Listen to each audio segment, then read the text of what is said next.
بسم اللہ الرحمن الرحیم۔ بخاری شریف کی حدیث پاک ہے،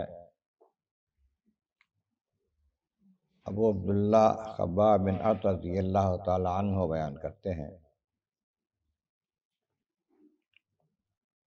کہتے ہیں کہ شکونا الی رسول اللہ صلی اللہ علیہ وسلم وهو متوسد بردۃ لہ فی ظل الکعبۃ۔ آقا کریم صلی اللہ علیہ وسلم خانہ کعبہ کے سائے میں بیٹھے ہوئے تھے، اپنی چادر کے ساتھ ٹیک لگائی، یعنی کہ چادر کو اپنے اوپر اس طرح گوڑے کھڑے کر کے نہ لپیٹ لیتے ہیں چادر کو، اس سے ٹیک بن جاتی ہے۔ اس طرح آقا کریم تشریف فرما تھے خانہ کعبہ کے سائے میں۔ ہم نے کچھ شکایتیں کی حضور کی بارگاہ میں، ہم نے عرض کی کہ حضور ہمارے لیے آپ مدد طلب کیوں نہیں کرتے؟ کفار ہمیں تنگ کرتے ہیں، زیادتیاں کرتے ہیں ہمارے ساتھ، تو آپ اللہ کی بارگاہ میں مدد کی سوال کریں، ہمیں اللہ مدد دے، ہمارے لیے دعا فرمائیں، اللہ کرم فرما دے، کفار سے نجات دے دے ہمیں۔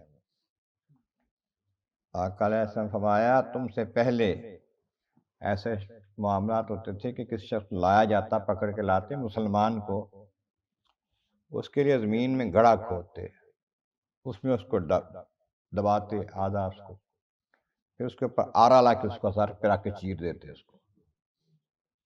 مسلمانوں کے ساتھ ایسا ظلم ہوتا، اسے دو ٹکڑے کر دیتے، مسلمان کے گوشت اور ہڈیوں کے درمیان کنگھی پھیرتے، لوہے کی جسم پر لوہے کی کنگھی پھیر کے گوشت ہڈیوں سے الگ کرتے زندہ مسلمانوں کا۔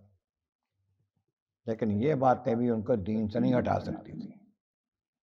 جب دین کے اوپر راسخ ہو گئے پھر وہ اس سے باز نہیں آتے تھے، دین کو حق ہی کہتے تھے اور اس پر چلتے تھے۔ تو فرمایا کہ تمہارا معاملہ یہ ہے کہ تمہاری اللہ مدد کرے گا،